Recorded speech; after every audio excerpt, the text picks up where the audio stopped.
Just shut up. Everyone here is in pain. Those words, they hit me hard. Years ago, SEAL training. I just failed some deep water stress drill. Oof. Yeah, that environment. Yeah. It strips you down fast. Totally. Lungs burning, ego just shattered. I'm sitting there by the pool with a couple other guys, just miserable, you know? And then this voice cuts through. Sharp!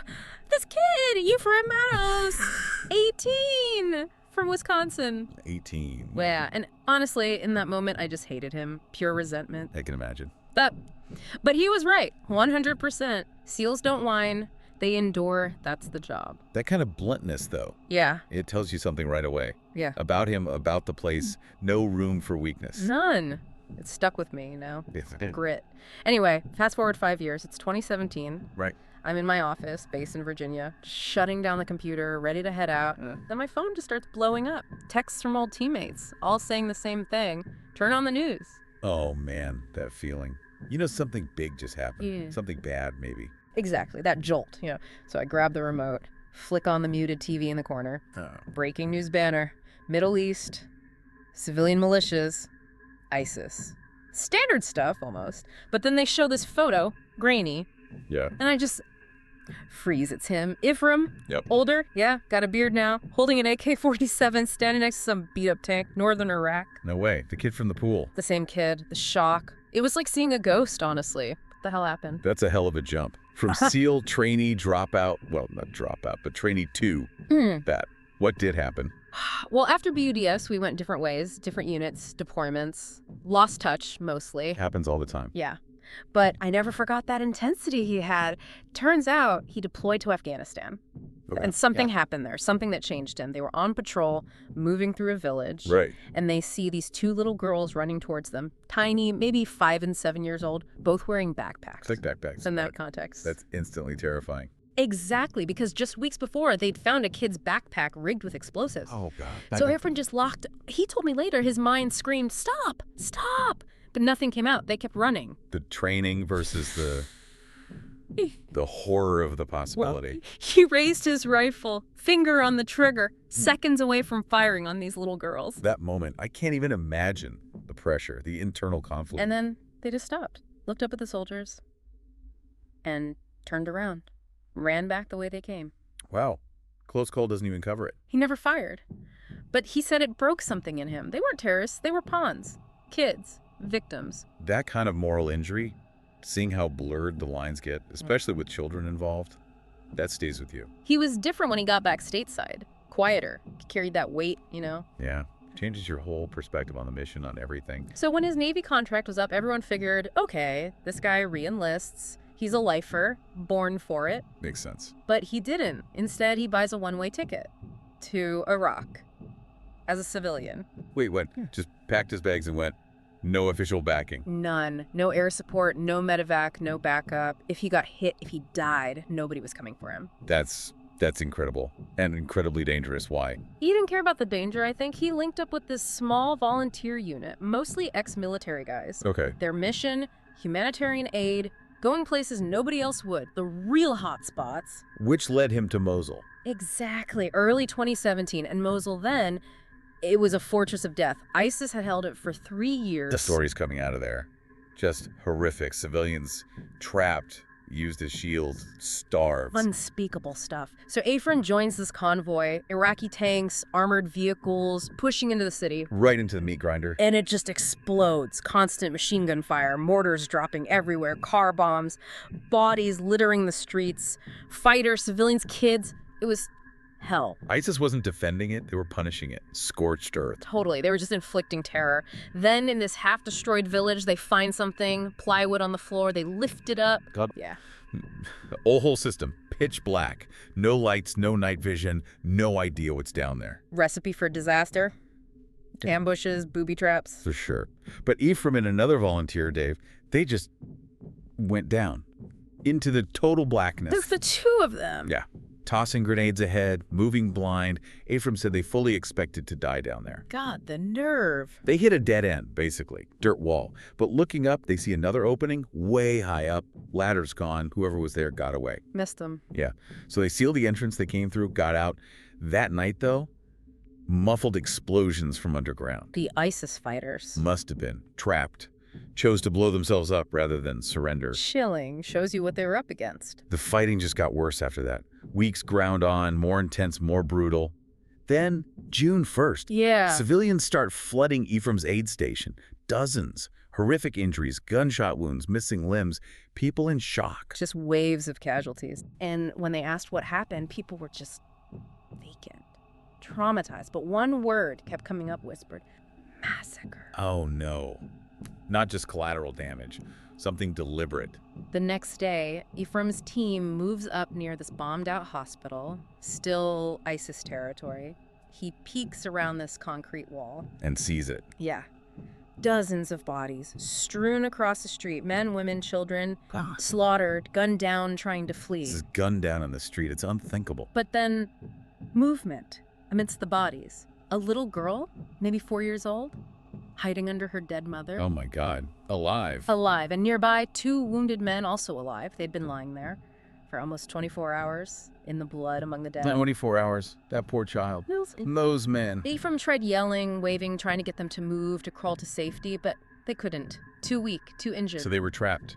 Exposed. He knew he had to do something. He started making a plan. He called it a suicide rescue. Sounds about right. Directly under ISIS guns. The plan was nuts. Get a tank to rumble down the street towards the hospital, draw all the fire. A giant moving target. Right. And while ISIS is focused on the tank, Ephraim and a couple of guys run in on foot, grab the survivors, get back. Crazy dangerous. What about support?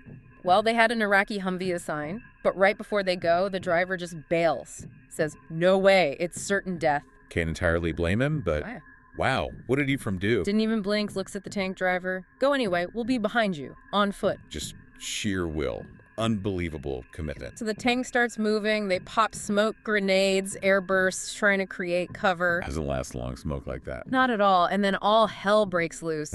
ISIS just opens up with everything, blind fire into the haze, bullets ripping past, mortars landing close, deafening noise. Sheer chaos. Terror. Ephraim admitted later he was terrified, hand clamped on his rifle, pressed against the tank, actually dry heaving. He thought, this is it, I'm dead. Who wouldn't be? That's absolute sensory overload and mortal danger. But the tank keeps going, grinds its way to the bodies, and Ephraim, he just steps out into the open, starts firing towards the hospital, drawing their attention. Deliberately making himself the target. Incredible. While he's doing that, Dave and the other guys sprint forward, grab the little girl, grab the 2 wounded men, drag them behind the tank. Okay, they got him. The girl seems okay, physically at least. One man's hurt but alive. The other guy, though, bleeding badly, can't walk. They need to move fast. They find some sheet metal, try to use it as a stretcher for the badly wounded guy, but he slips, falls right in front of the tank tracks. Oh God, no. No time. Ephraim just lunges, throws himself down, somehow rolls the guy clear just as the tank passes. Inches away. He saved him, But now they're completely exposed, out from behind the tank, and ISIS sees them. Gunfire erupts again, focused right on them. they're pinned down. With wounded. This is bad. It gets worse. The man Ephraim just saved. He's fading fast, dying right there.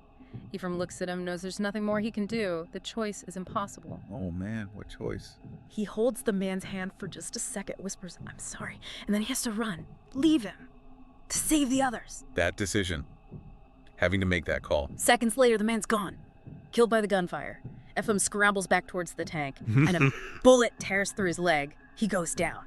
Hard. He's hit.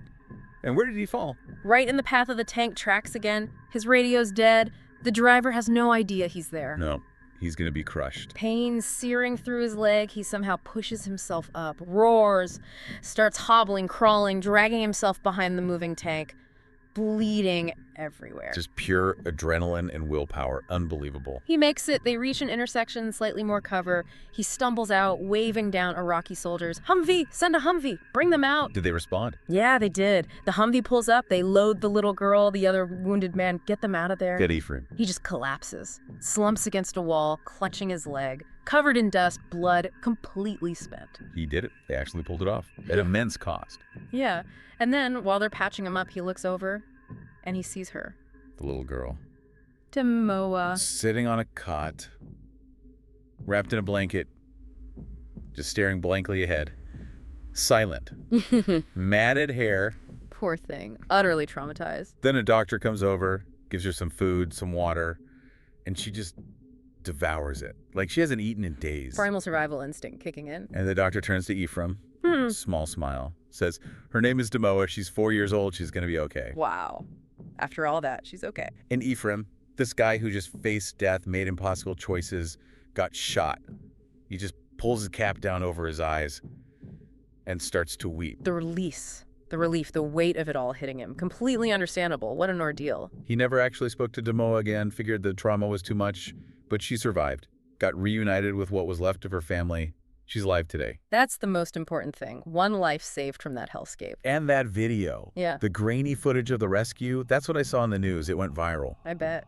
Raw courage like that. People needed to see it. His leg healed. But he didn't stop. He went on to Burma, then Africa, eventually started his own nonprofit, Stronghold Rescue and Relief. Still going into the fire zones. Yeah. Protecting families caught in conflict. Their motto says it all, really. The only thing necessary for the triumph of evil is for good men to do nothing. And Ephraim Mattos is definitely not a man who does nothing. Never did. And because of that, Demoa lives. That's an incredible story. And chilling. You see his grit from day one in training forged into something else. That incident in Afghanistan clearly planted a seed, then Mosul. The sheer brutality forced his hand almost. He embodies this absolute refusal to stand by, even at suicidal risk. But you also have to ask, what kind of world requires heroism, this extreme, this desperate? Where were the larger systems meant to prevent this? Those are the missed warnings, maybe. Yeah, profound questions. Which brings us to some things for you, the listener, to think about. First, what does Ephraim's choice going to Iraq as an unsupported civilian tell you about the limits of traditional military action when it comes to certain kinds of deep human suffering? Right. And how does Demoa's story, one child saved from the carnage, really force us to confront the true human cost of war, the stuff that doesn't make the official reports? And finally, think about this. In the face of evil that seems overwhelming, seemingly insurmountable, how can individuals, just one person with enough conviction, actually make a difference? What does that look like? Heavy questions, but important ones, raised by Ephraim's actions.